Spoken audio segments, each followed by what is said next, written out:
Out of Druids then and down towards Lodge Corner. Remember, they cannot overtake down here into Lodge. Glenn Irwin there, cannot go through. Oh, he's properly backing him up. It's a mess, it's a mess. And there goes Ryan Vickers through as well. There's arms waving about. Lee Jackson goes through. The safety car pulls in. What on earth happened there? Well, that was Tommy backing him up and everybody getting frustrated with it. But that's down to him. I don't think there's anything wrong. I think in the rules that is allowable. It's kind of awkward for everybody, but it was, well, they'll certainly be talking points after this one. I don't think headmaster needed though.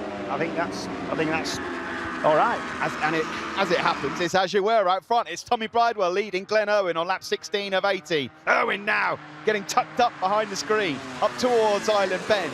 You've got to be a little bit careful. Sometimes when the safety car's out, your tyres can just cool off that little bit. Yeah, Liam has a most mega wide there through Island Bend, but managed to regroup quite well. Now, can Kyle Ride or Lee Jackson get themselves into the frame here to challenge these guys out front? Yeah, they've got to go all out and stay with them. Not long left now. We're going to be starting the penultimate lap of the race shortly. Expect fireworks. That's what we've always said, Glenn Irwin. Thinking again about the move down into Hizzies. Let's have another look at the, what shall we say, shenanigans down into Lodge Corner. So it's down to Tommy. He's the man at the front. So let's have a look. Glenn pulls to one side, everybody else is bunching up. And when you're unsighted, you know, if you're 4 or 5 riders back, then you can easily clean the back of something. Glenn's getting really upset. Yeah, Ryan Vickers couldn't stop, and he has to retake his place. Here we go. Here we go now. Now into Lodge Corner. Glenn Irwin again, shadowing the move, thinking about it.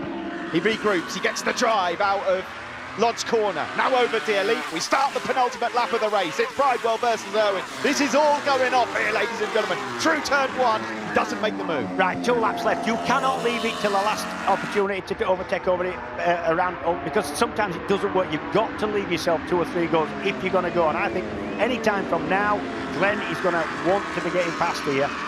It was also amicable at the start of the year, but it's proper elbows out now. They are biting, they are boxing.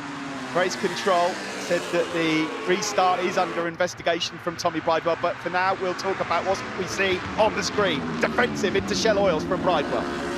Now, the way I read it, it was down to Tommy and down to everybody else to stay with him. They'll stay behind him.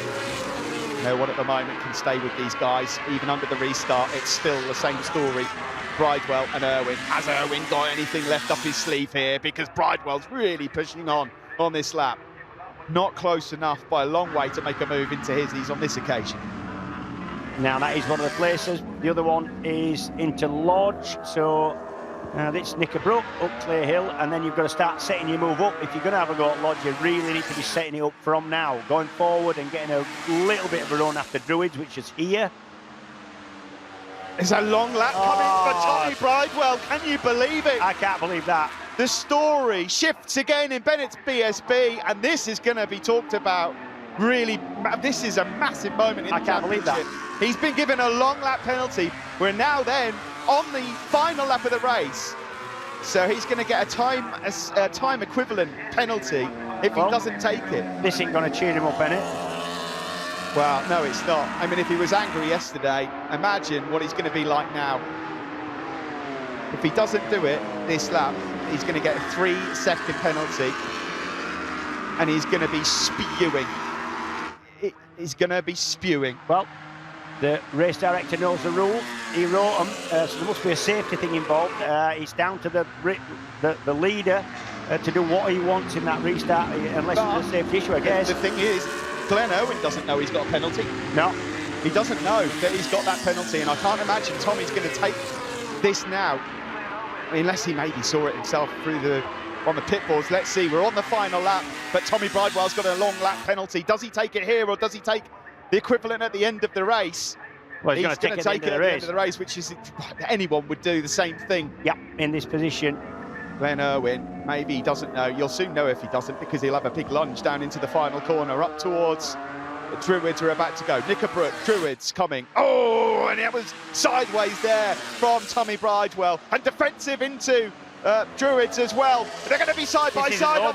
This is not over. Glenn Irwin wants to win it on circuit. He's going defensive, is Tommy Bridewell. Glenn Irwin can't find a way through. Maybe he does know. Again, through the final corner we go. Glenn Irwin gets up alongside them. The checkered flag is out. Tommy Tommy Bridewell takes the line. He takes P1 on circuit, but Glenn Irwin will take 25 points because there's a long lap penalty going the way of Tommy Bridewell. Not only that, because the safety car was out so near the end, within that 3 seconds that Tommy's going to be penalised, there's other people, so that's going to put him back past second. Oh, there we go. But well, Tommy Bridewell thinks he's won it. He thinks he's won the race. He's not seen the time penalty. He's going to be about 5th or 6th on circuit. It's 6th. It's just come up on the time screen. 6th. Oh, and he thinks he's won. I mean, the talking points that we had yesterday was something, but this is unreal. Who's going to break the news to him? Oh, he's going to break the news to Shaky that he's got to go. He's got to go over and speak to him now. Well, there you can see that they're congratulating each other. Oh, this is. There will be something within the rules of the safety car coming back in that's a safety kind of issue.